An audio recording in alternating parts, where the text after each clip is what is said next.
Hi എല്ലാവർക്കും Mallu serial റിവ്യൂയിലേക്ക് സ്വാഗതം. അപ്പോൾ നമുക്ക് മംഗല്യം തന്തുനാനേന എന്ന സീരിയലിൻ്റെ അടുത്തൊരു ഭാഗം നോക്കാം കേട്ടോ. വളരെ രസകരമായൊരു ഭാഗമാണ്. CKC കൊടുത്ത പണി നമ്മൾ ഓൾറെഡി പറഞ്ഞല്ലോ. അപ്പോൾ CKC എന്നുള്ള പൈസ എടുത്തിട്ടാണല്ലോ നമ്മുടെ ഈ സോയിൽ ടെസ്റ്റിംഗ് ഓഫീസർക്ക് കൈക്കൂലി കൊടുത്തത്. അത് വീഡിയോ പിടിച്ച് വെച്ചിട്ടുണ്ടല്ലോ. അപ്പോൾ ഈ ഓഫീസർ ഒരു ദിവസം സബോർഡിനേറ്റിനോട് പറയുന്നുണ്ട് കേട്ടോ, നല്ല സ്ഥലം എവിടെയെങ്കിലും കിട്ടുകയാണെങ്കിൽ വേഗം പറയണം, മേടിക്കണം എന്ന് പറയുന്നുണ്ട്. അപ്പോൾ എന്തത്ര പെട്ടെന്ന് ഇത്ര പെട്ടെന്ന് പൈസ എവിടെ നിന്ന് കിട്ടിയെന്ന് ചോദിക്കേണ്ടിട്ട് ആൾ. അപ്പോൾ ഗൗതം എന്ന് പറഞ്ഞിട്ട് പണക്കാരനായ ഒരാൾ കയ്യിൽ വന്ന് പെട്ടു. അപ്പോൾ അങ്ങനെ കുറച്ച് പൈസ തടഞ്ഞതാ. എന്തായാലും നല്ല സ്ഥലമാണെങ്കിൽ പറയും, പൈസ ഇവിടെ റെഡിയാ എന്ന് പറയുന്നുണ്ട് കേട്ടോ. ആ സമയത്ത് അദ്ദേഹത്തിൻ്റെ ഫോണിലേക്ക് ഒരു മെസ്സേജ് വന്നിട്ടുണ്ട്, വീഡിയോ. ദേ ഗൗതമിൻ്റെ കാര്യം പറഞ്ഞുള്ളൂ, ഗൗതം മെസ്സേജ് അയച്ചിട്ടുണ്ടല്ലോ എന്ന് പറഞ്ഞിട്ട് മെസ്സേജ് തുറന്നു നോക്കുകയാണ് കേട്ടോ. തുറന്നു നോക്കുമ്പോൾ ഈ ആൾ കൈക്കൂലി മേടിച്ച വീഡിയോ ആണ്. അത് കറക്റ്റായിട്ട് പിടിച്ചു വെച്ചിട്ടുണ്ടല്ലോ, നിധിയും ഗൗതമും കൂടിയിട്ട്. അപ്പോൾ കറക്റ്റായിട്ട് അത് ഫുള്ളായിട്ട് വീഡിയോ അയച്ചു കൊടുത്തിട്ടുണ്ട് കേട്ടോ. എല്ലാം വ്യക്തമായി കാണാനും കേൾക്കാനും ഉണ്ട്. അതിൽ വ്യക്തമായിട്ട് ഇദ്ദേഹം പറയണത് കേൾക്കുന്നുണ്ട്, നിങ്ങളുടെ സ്ഥലത്തിന് ഒരു കുഴപ്പമില്ലാത്ത സ്ഥലം, എത്ര ബിൽഡിംഗ് വേണമെങ്കിൽ അതിൽ കെട്ടാം. പക്ഷേ CKC പറഞ്ഞു അത് അപ്രൂവ് ചെയ്യാതിരിക്കാൻ വേണ്ടിയിട്ട് പൈസ തന്നിട്ടുണ്ടായിരുന്നു, അതുകൊണ്ടാണ് ഞാൻ അങ്ങനെ പറഞ്ഞതെന്നൊക്കെ പറയുന്നുണ്ട് കേട്ടോ. ആ കറക്റ്റ് കിട്ടിയിട്ടുണ്ട്. ആ വീഡിയോ കണ്ടതും ആൾ മെല്ലെ കസരയെന്ന് എനിച്ചിട്ടാ, അയ്യോ ഇതെങ്ങനെ. അപ്പോൾ അയാൾ കൂടെ നിൽക്കുന്ന ആളുടെ അടുത്ത് പറയണത്, നീ ഒന്ന് പുറത്തേക്ക് പോയി ഞാൻ വിളിക്കാമെന്ന് പറയുന്നുണ്ട് കേട്ടോ. എന്നിട്ട് വേഗം ഗൗതമനെ വിളിക്കുന്നുണ്ട്. അപ്പോൾ നമ്മുടെ ഗൗതമാണ് ഈ കോളിന് വെയിറ്റ് ചെയ്തിരിക്കുകയാണ്.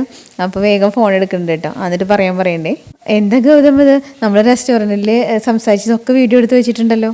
നിങ്ങൾ പറഞ്ഞത് സത്യമാണ്, സാറല്ലേ പറഞ്ഞത് ഇപ്പോൾ കയ്യിൽ മൊബൈൽ വെച്ചവർക്കൊക്കെ ഓരോ വീഡിയോ തുടങ്ങുക എന്നുള്ളത്, ഓരോ ചാനൽ തുടങ്ങുക എന്നുള്ളത്. അപ്പോൾ ഞാനിപ്പോൾ എന്ത് തീരുമാനിച്ചു എന്ന് വെച്ചാൽ എൻ്റെ കയ്യിലിരിക്കുന്ന മൊബൈലും വെച്ചിട്ട് ചാനൽ തുടങ്ങാൻ തീരുമാനിച്ചു, അതിലുള്ള വീഡിയോ അത്.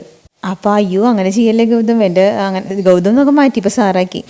സാർ എൻ്റെ ജോലി പോവും. അപ്പം നമ്മുടെ ഗൗതം പറയുന്നുണ്ട്, അതിനിപ്പോൾ എന്താ, ജോലി പോയപ്പോൾ എന്താ കുഴപ്പം, നിങ്ങളവിടെ സമ്പാദിച്ച് വെച്ചിരിക്കല്ലേ ഇഷ്ടം പോലെ പണം, 3 തലമുറയ്ക്ക് ഇന്ന് തിന്നാനുള്ള കള്ളപ്പണമല്ലേ സമ്പാദിച്ച് വെച്ചിരിക്കണേ. അയ്യോ സാർ കളിക്കാൻ നിൽക്കരുത്, ഇതെൻ്റെ ജീവിതമാണ് എന്ന് പറഞ്ഞിട്ട് ആള്. അപ്പോൾ നമ്മുടെ ഗൗതം പറയുന്നത്, നിങ്ങൾ എന്നെ പോലെ ഒരുപാട് പേരെ ജീവിതം കളഞ്ഞിട്ടുള്ള ആളല്ലേ, തൻ്റെ വീഡിയോ ഞാൻ ലോകം മുഴുവൻ റിലീസ് ചെയ്യും. അയ്യോ സാർ അങ്ങനെ ചെയ്യരുത്, ഇത് എങ്ങനെ പുറലോകം അറിഞ്ഞു കഴിഞ്ഞാൽ ഞാൻ ജയിലിൽ പോകേണ്ടി വരും, എൻ്റെ കുടുംബം അനാഥയാവും, ഞാൻ എടുത്തു ചാടിയൊന്നും ചെയ്യരുത് സാർ, ഞാൻ വേണമെങ്കിൽ മേടിച്ച പൈസ മുഴുവൻ ഞാൻ തിരിച്ചു തരാം. അപ്പോൾ അത് അങ്ങനെയാണോ ചോദിക്കേണ്ടത് കേട്ടോ. എന്നിട്ട് പറയാം, അപ്പോൾ ആൾ പറയുന്നുണ്ട്, അത് എൻ്റെ വീട്ടിൽ പൈസ മൊത്തമായിട്ടിരിക്കും, ഞാൻ അതിന് 1 രൂപ പോലും എടുത്തിട്ടില്ല, അത് മുഴുവൻ ഞാൻ കൊടുന്നേരാം സാറിന്, പ്ലീസ് സാർ എന്ന് പറയുന്നുണ്ട് കേട്ടോ. അപ്പോൾ ഗൗതമ ഒന്ന് ആലോചിച്ചിട്ട് പറയാം, അങ്ങനെയാണോ, എന്നാൽ ശരി സാർ, ഞാൻ എവിടേക്ക് വരണ്ടേന്ന് ചോദിക്കണ്ടേ കേട്ടോ ഓഫീസർ. അപ്പോൾ ഗൗതം പറയും, നീ ഓൾറെഡി വന്നില്ലേ ആ റെസ്റ്റോറൻറ്റ്, അത് സെയിം റെസ്റ്റോറൻറ്റിൽ വന്നാൽ മതി, ഒരു 10 മിനിറ്റ് സാർ, വീട്ടിൽ പോയി പൈസ എടുത്തിട്ട് അപ്പം തന്നെ ഞാൻ വരാം. എന്നിട്ട് വീട്ടിലേക്ക് ഓടിപ്പോയിട്ട് പൈസ എടുത്തിട്ട് വേഗം വരണ്ട കേട്ടോ നമ്മുടെ റെസ്റ്റോറൻറ്റിലേക്ക്. അവിടെ നമ്മുടെ ഗൗതം വെയിറ്റ് ചെയ്തിരിക്കട്ടല്ലോ. അപ്പോൾ ഓടി വന്നപ്പോൾ ഗൗതം പറയുന്നുണ്ട്, 10 മിനിറ്റ് എന്ന് പറഞ്ഞിട്ട് സാർ 8 മിനിറ്റ് നമ്മളേക്ക് എത്തിയല്ലോ. എന്നിട്ട് എല്ലാം ഗൗതമിൻ്റെ ഓപ്പോസിറ്റായിട്ട് വന്നിരിക്കുന്നുണ്ട് കേട്ടോ. എന്നിട്ട് ചോദിക്കുന്നുണ്ട്, സാർ എന്ത് പരിപാടി കാണിച്ചത്, സാറിനെ വിശ്വസിച്ചല്ലേ ഞാൻ പൈസ മേടിച്ചത്, സാറിപ്പോൾ കാലു മാറിയില്ലേ. അപ്പോൾ ഗൗതം പറയേണ്ട, ഈ വാക്ക് സത്യം, ഇതിനെക്കുറിച്ചൊന്നും താൻ സംസാരിക്കാൻ കൂടി പാടില്ല. എൻ്റെ ഗൗതം പറയേണ്ടത്, എന്ത് ധൈര്യം ഉണ്ടായിട്ടോ താൻ എൻ്റെ ഇത്രയും നല്ല സ്ഥലത്തെ ബിസിനസ്സിനെ കൊള്ളില്ല എന്ന് പറഞ്ഞത്, അതിന് വേണ്ടിയിട്ട് എൻ്റെ അടുത്ത് ഞാൻ കാണാതെ ഈ വീഡിയോ എടുത്ത് വെച്ചത്.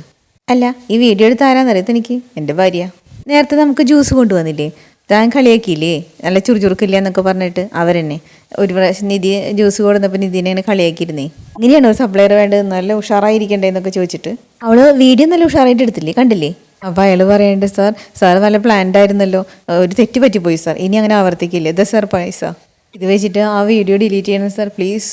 അപ്പോൾ ഗൗതം ദേഷ്യം വന്നിട്ട് പറയണ്ട കേട്ടോ, ഞാൻ കഷ്ടപ്പെട്ട് അധ്വാനിച്ചൊരു ഒരു സ്ഥലം മേടിച്ച് ഞാൻ കഷ്ടപ്പെട്ട് ബിസിനസ് ചെയ്തിട്ട് അതിന്നൊരു പങ്ക് നിങ്ങൾക്ക് വേണമല്ലേ, താനാരോട് എന്നോട് പങ്ക് ചോദിക്കാൻ, താനാരെൻ്റെ അണ്ണൻ്റെ തമ്പി എങ്ങനെയാണോ, എന്നെപ്പോലെ തന്നെയല്ലേ താൻ പാവപ്പെട്ട സാധാരണക്കാരെയും ജനങ്ങളെയും ഉപദ്രവിക്കുന്നത്, ഇല്ലടോ തനിക്ക് മാപ്പ് തരില്ല, താൻ ശിക്ഷ അനുഭവിച്ച് തന്നെ മതിയാവൂ. അപ്പോൾ അയാൾ ഇരുന്ന് കെഞ്ചിയാണ് കേട്ടോ, സാർ പ്ലീസ് സാർ, ഞാൻ പൈസ തരാമെന്ന് പറഞ്ഞില്ലേ സാർ, എന്നെ വെറുതെ വിടണം സാർ, സാറിൻ്റെ പൈസ തിരിച്ചു കിട്ടിയില്ലേ സാർ, പിന്നെന്താ സാർ എന്ന് ചോദിക്കണ്ട കേട്ടോ. അപ്പോൾ ഗൗതം പറയുന്നുണ്ട്, അതെൻ്റെ എൻ്റെ പൈസ അല്ല, അത് താൻ ആരുടെ കൂട്ട് ചേർന്നിട്ടാണോ എന്നെ ചതിക്കാൻ നോക്കിയത്, CKCയുടെ പൈസയാണത്. അപ്പോൾ അയാളാകെ കണ്ണു തുറിച്ചിരിക്കണം കേട്ടോ നമ്മുടെ ഓഫീസർ. ഗൗതം ചിരിച്ചിട്ട് പറയുന്നുണ്ട്, ഇൻകം ടാക്സ് റെയ്ഡ് എന്ന് പറഞ്ഞിട്ട് ആ പൈസ അടിച്ചു മാറ്റിയിട്ടാണ് നിങ്ങൾക്ക് തോന്നുന്നത്, താൻ എന്നോട് കളിച്ച അതേ കളിയിൽ ഞാൻ തിരിച്ച് കളിച്ചിട്ട് എൻ്റെ കാര്യം ഞാൻ സാധിച്ചു, ഇപ്പോൾ ഈ പൈസ ഗവൺമെൻറ്റിലേക്ക് പോകണു, താൻ ജയിലിലേക്കും പോകാൻ പോകണു. അയ്യോ സാർ എനിക്ക് മാപ്പ് തരണം എന്നൊക്കെ പറഞ്ഞിട്ട് കാല് പിടിക്കുന്നുണ്ട് നമ്മുടെ ഓഫീസർ. അറിയാം അതൊരു തെറ്റി പറ്റിപ്പോയതാ, ഒന്നും മനസ്സിൽ വെക്കരുത്, ഞാൻ ജയിലിലേക്ക് പോയി എൻ്റെ സ്ഥാനം മാനം മര്യാദയൊക്കെ പോകും സാർ, ദയവീത് ആ വീഡിയോ വെളിയിൽ കാണിക്കരുത് സാർ, കുറച്ച് ഒരു ദയ കാണിക്കണം. ഗൗതം വല്ല ആള് ഒരു ചാൻസും ഇല്ല എന്ന് പറയുന്നുണ്ട് ഗൗതം. ഗതി കെട്ടിട്ട് അയാളെ കഴിഞ്ഞിട്ട് ഗൗതമിൻ്റെ കാല് പിടിക്കാൻ വേണ്ടിയിട്ട്. അപ്പോൾ ഗൗതം അടിപ്പായിക്കുന്നുണ്ട്. എന്നിട്ട് നമ്മളെ ഗൗതം പറയണേ ശരി എന്നാൽ പിന്നെ തന്നെ വെറുതെ വിട്ടേക്കാം എന്ന് പറയുന്നുണ്ട് കേട്ടോ. അപ്പോൾ താങ്ക് യു സാർ എന്ന് പറയുന്നുണ്ട്. തിരക്ക് കൂട്ടരുത്, ഞാനാ നിങ്ങളെ വെറുതെ വിട്ടു എന്ന് പറഞ്ഞത്, അല്ലാണ്ട് നിയമം വെറുതെ വിട്ടു എന്നല്ല എന്ന് പറയുന്നുണ്ട് കേട്ടോ. അപ്പോൾ അയാൾ പറയാം ഒന്നും മനസ്സിലാവണില്ലേ സാർ എന്താ പറയണേ? എന്നാൽ അങ്ങോട്ട് നോക്ക് എന്ന് പറയുന്നുണ്ട്. അപ്പോൾ അയാൾ പേടിയോടുകൂടി അങ്ങോട്ട് നോക്കുമ്പോൾ അവിടെ പോലീസും വിജിലൻസും കൂടി വന്ന് നിൽക്കുന്നുണ്ട്. എന്നിട്ട് വിജിലൻസ് ഓഫീസർ വന്നിട്ട് സ്വയം പരിചയപ്പെടുത്തുന്നുണ്ട് കേട്ടോ. എന്നിട്ട് പറയുന്നുണ്ട് ജോലി ചെയ്യാണ്ട് കൈക്കൂലി മേടിച്ചു എന്നുള്ള കുറ്റത്തിന് തന്നെ അറസ്റ്റ് ചെയ്യാൻ പോവാം. അപ്പോൾ അയാൾ നമ്മുടെ ഗൗതമനെ നോക്കുന്നുണ്ട് കേട്ടോ ഓഫീസർ. അപ്പോൾ പറയുന്നുണ്ട് ഞാൻ എ സി പി മൂലം കംപ്ലയിൻറ്റ് കൊടുത്തതിന് ശേഷമാണ് തന്നെ അങ്ങോട്ട് വിളിച്ചത് എന്ന് പറയുന്നുണ്ട് ഗൗതം. താൻ കറക്റ്റായിട്ട് വന്ന് പെട്ടു, അന്യൊന്നും എത്ര വെറുതെ വിട്ടിട്ടും വരട്ടിയിട്ടും കാര്യമില്ല, താൻ പിന്നെയും ഇതന്നെ ആവർത്തിക്കുള്ളൂ. ഞാനിപ്പോൾ തന്നെ വെറുതെ വിട്ടു എന്ന് വിചാരിച്ചാലും ഒരു 4 ദിവസം കഴിയുമ്പോൾ താൻ വീണ്ടും തന്നെ ആവർത്തിക്കും, കൈക്കൂലി മേടിക്കും. അതുകൊണ്ടാണ് തന്നെ ജയിലിലേക്ക് വിടാൻ തീരുമാനിച്ചത്. ചെല്ലേ. അപ്പോൾ പോലീസ് പറയണ്ട, നടക്കാൻ പറയണ്ട കേട്ടോ. അപ്പോൾ നമ്മുടെ ഓഫീസർ പറയണ്ട സാർ ഒന്ന് പറയുന്നുണ്ട് കേട്ടോ. ഇതിനിടയ്ക്ക് സപ്ലയർ വന്നിട്ട് ചോദിക്കേണ്ട എന്താ കഴിക്കാൻ വേണ്ടതെന്ന്. അപ്പം നമ്മുടെ ഗൗതം പറയണ്ടേ ആൾക്കൊന്നും കഴിക്കാൻ വേണ്ട, നേരിട്ട് ജയിലിൽ പോയിട്ട് അവിടുത്തെ ഭക്ഷണം കഴിക്കാൻ പോവാ. അങ്ങനെ നമ്മുടെ സോയിൽ ടെസ്റ്റ് ഓഫീസറിനെ കൊണ്ടുപോയിട്ടുണ്ട് കേട്ടോ. അപ്പോൾ ഗൗതമിനെ ഉപദ്രവിച്ചവർക്ക് ഓരോന്നായിട്ട് പണി കൊടുത്തോണ്ടിരിക്കുകയാണ് നമ്മുടെ ഗൗതം. അപ്പോൾ ഓക്കെ, ആ അടിപൊളി എപ്പിസോഡിനായിട്ട് നമുക്ക് കാത്തിരിക്കാം. Okay, by.